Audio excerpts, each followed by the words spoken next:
Maligayang panonood po karekap. Ang ating tatalakayin ngayon ay tungkol sa isang war action movie na may pamagat na 1944. Kaya sit back, relax, at simulan na natin.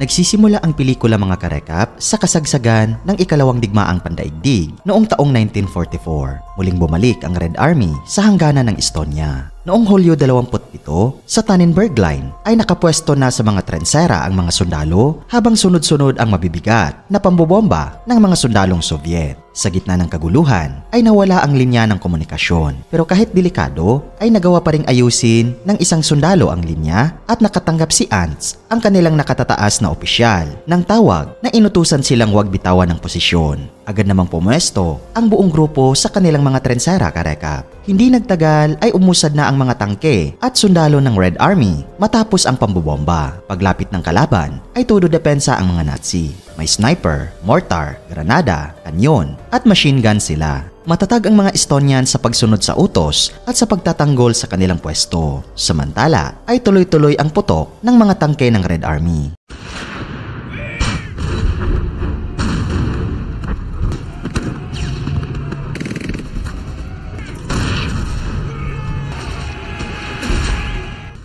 Halos maubusan na ng bala ang MG-42 kaya agad tumakbo si Carl upang kumuha ng bala. Sa daan ay tinulungan pa niya ang isang sugatang kasamahan. Habang abala siya ay isang tangke ng kalaban ang nakalusot sa unang linya ng trensera. Pero agad din itong na-disable ng isang sundalong may dalang Panzerfaust. Nang ilang metro na lang ang layo ng kalabang infantry ay naghagis ng mga stick grenades ang mga Nazi para mapigilan o kahit mabawasan ang paglusob ng kaaway. Pagbalik ni Carl ay natagpuan niyang patay na ang kanyang gunner dahil tinamaan ito sa ulo. Hindi na siya nagdalawang isip, agad siyang pumwesto at pinaputukan ang mga dumarating na sundalong Soviet. Sa kabila ng lahat ay nanaig ang mga tagapagtanggol sa labanan at mahigit 20 lamang ang nasawi sa kanilang grupo samantalang daan-daan ang patay sa panig ng Red Army.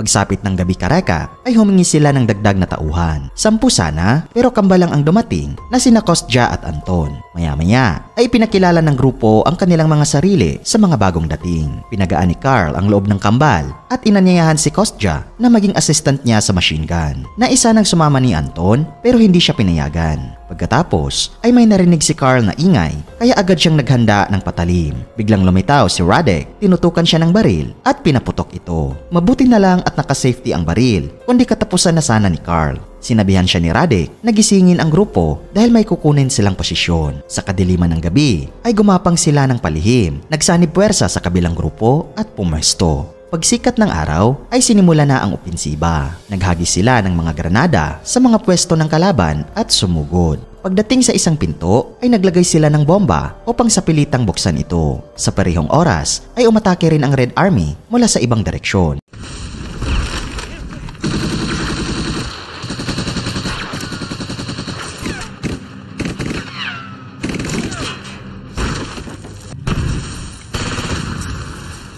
Nakover sana sila ng isang German gunner pero nag-jam ang MG-42 kaya nakalusot ang isang Soviet papunta sa trensera ni Carl. Nasaksak si Pierre ng bayoneta at si Carl naman ay sinunggaban ng isang malaking sundalong Ruso. Nakalaban niya ito gamit ang patalim mula sa kanyang bota na itarak niya ito sa kalaban at napatay agad.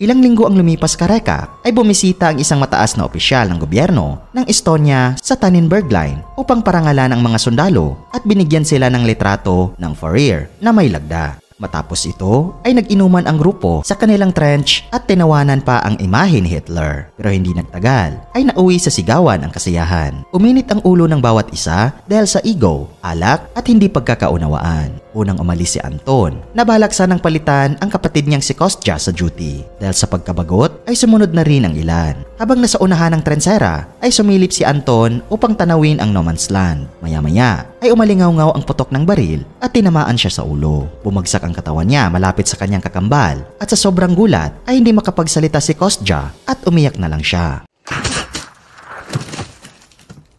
Maya-maya karekap ay sinabi ni Ans kay Carl na alis na sila papuntang Germany. Ngunit sinabi ni Carl na mananatili siya. Kaya piniling manatili rin ni Ans upang kausapin siya hanggang sa makumbinsin niya itong sumama. Pagsapit ng umaga karekap ay maraming mga tao ang tumatakas mula sa digmaan. Huminto ang convoy ng mga sundalo nang makasalubong sila ng armadong grupo na nagtatalo sa gitna ng kalsada. Ipinakilala ng mga armadong kalalakihan ang kanilang sarili bilang second company ng Self-Defense Force na isang lokal na milisya. Tinanong ng mga armadong lalaki kung may sobrang bala ba ang mga Estonian Nazi. Bilang sagot ay ibinigay ng mga sundalo ang ilang armas ng mga Ruso sa lokal na milisya. Ilang sandali lang ay may lumitaw na eroplanong lumilipad ng mababa. Agad na nagsitago ang mga sundalo sa mga sibilyan pero huli na para sa ilan. Nagpakawala ng bala mula sa machine gun ng eroplano, naghulog ng bomba at muling umikot.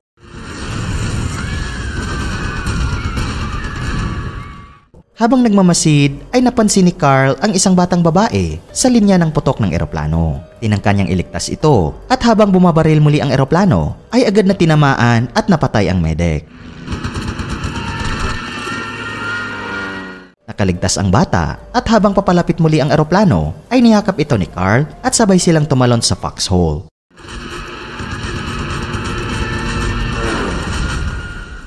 Matapos ang pambobomba karekap at habang dumadaing ang mga sugatang sibilyan, ay nagpasya si Ans na isakay ang mga babae at bata sa mga military truck. Wala ni isa mang sundalong Nazi ang tumutol at nagsimula silang maglakad. Di naglaon ay nakarating sila sa paligid ng Avinormi kung saan nagpasya silang harangin ang mga Ruso. Pagkatapos ay nagsimula naman silang maghukay ng mga foxhole. Makalipas ang ilang oras ay dumalaw ang isang magsasaka at ang kanyang asawa upang mag-alok ng mainit na pagkain sa mga sundalo. Kinabukasan ay naghanda na ang mga Nazi nang makita nilang paparating ang daan-daang sundalong Soviet mula sa kagubatan. Isang buong kompanya ito at may kasamang ilang tangke at truck. Si Kemensky, ang sniper, ang unang nagpaputok sa pamamagitan ng pagpatay sa isang opisyal ng Red Army. Dahil sa gulat ng kalaban, ay marami silang napatay na Soviet. Pero dahil sa dami at lakas ng pwersa ng Red Army, ay nadihado din ang mga Nazi.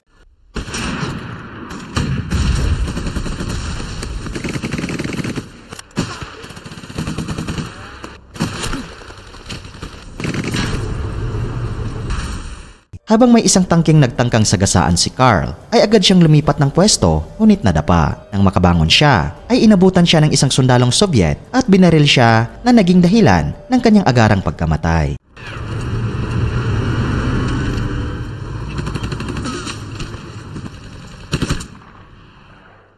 Nang mapansin ng Soviet sergeant na si Yuri Jugi na kapwa niya Estonian ang napatay niya, ay agad siyang nag-utos ng ceasefire. Para sa kanya, kahit ano pa ang suot na uniforme, ay pareho pa rin silang taga-Estonia at hindi na dapat magpatayan pa. Tumayo si Ans, sinundan siya ng iba pa at dahan-dahang umatras papunta sa gubat sa likod. Nilapitan ni Yuri ang bangkay ni Carl at habang tinitigan ang patch ng uniforme ni Carl na may watawat ng Estonia, ay baka sa kanyang mukha ang pagsisisi. Yumuko siya, kinuha ang isang liham mula sa bulsa ni Carl at inayos ang kanyang uniforme. Maya-maya ay dumating ang opisyal ng Soviet na si Kermel. Galit na galit ito sa captain at sinermonan siya dahil sa pag-utos ng ceasefire. Nagbanta pa siyang ipakulong ito pero hindi natinag si Captain Vyers at sa halip ay inutusan niya si Yuri na ilibing ang lahat ng mga patay, parehong komunista at pasista. Ilang oras pa ang lumipas karekap ay bumalik ang mag-asawang magsasaka at nag-alok ulit ng pagkain kina Yuri at sa kanyang grupo. Hindi gaanong kinuha ng mga sundalo ang pagkain pero bilang kapalit ay binigyan nila ang mag-asawa ng canned goods mula sa Amerika. Nang makita ng matanda ang mga uniforme ng mga sundalo ay doon lamang nila napagtanto na ang mga ito ay mga komunista. Nagbago ang ekspresyon ng kanilang mga mukha.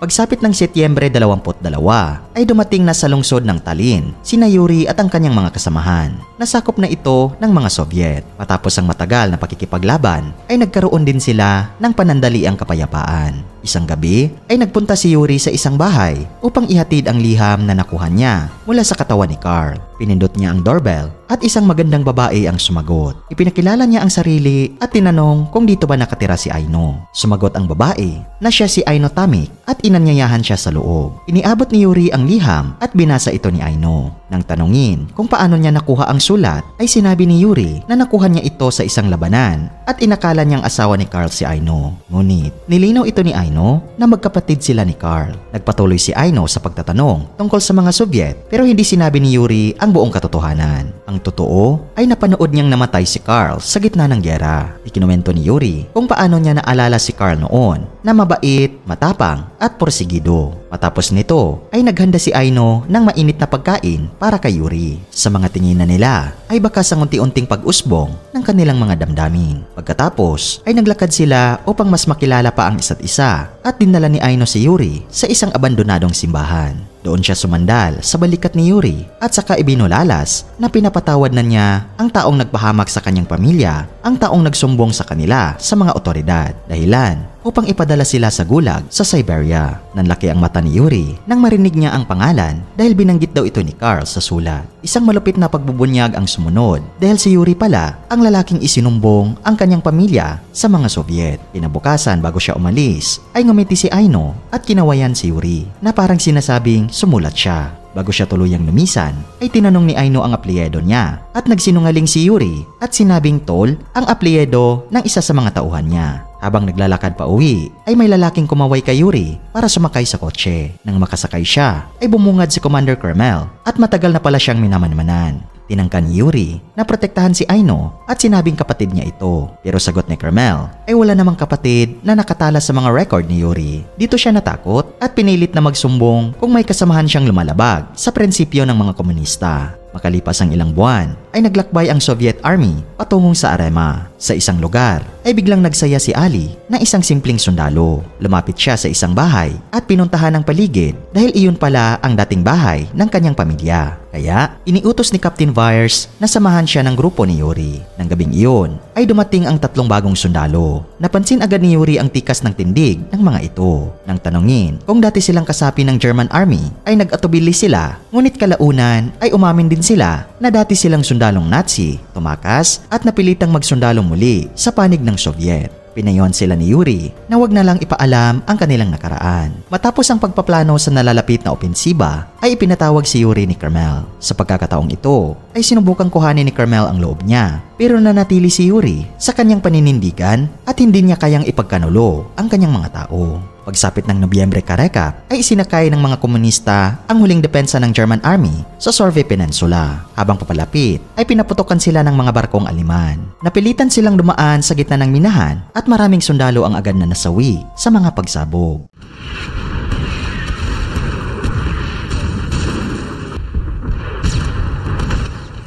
Habang umuusad ay may isang sundalong nagpanik at tumakbo sa gilid. Kaya bigla naman itong nasabugan ng landmines.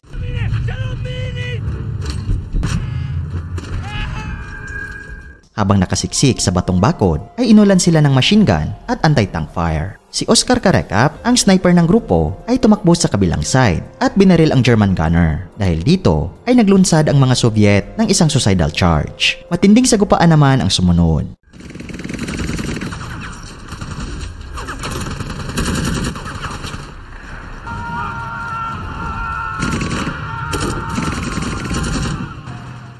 Habang nangunguna si Ali, ay bigla siyang niyakap ng isang sundalong Aleman at sabay silang sumabog. Sa huli, ay nanalo rin ang mga Soviet.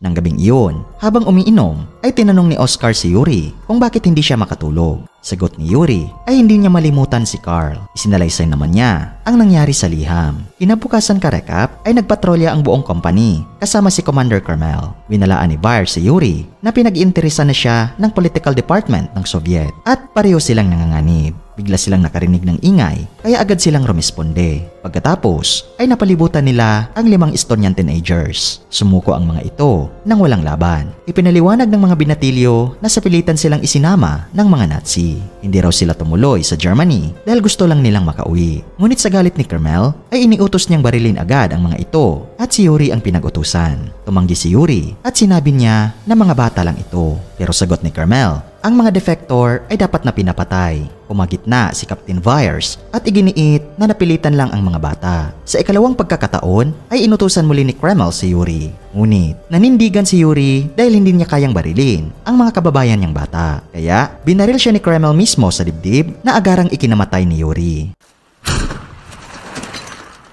Nagtaas ng baril ang ibang mga sundalo pero nagbanta ang opisyal na ipapadala sa gulag ang pamilya ng sinumang babaril sa kanya. Pero hindi na nakatiis si Oscar kaya't binaril siya ni Kreml at napatay.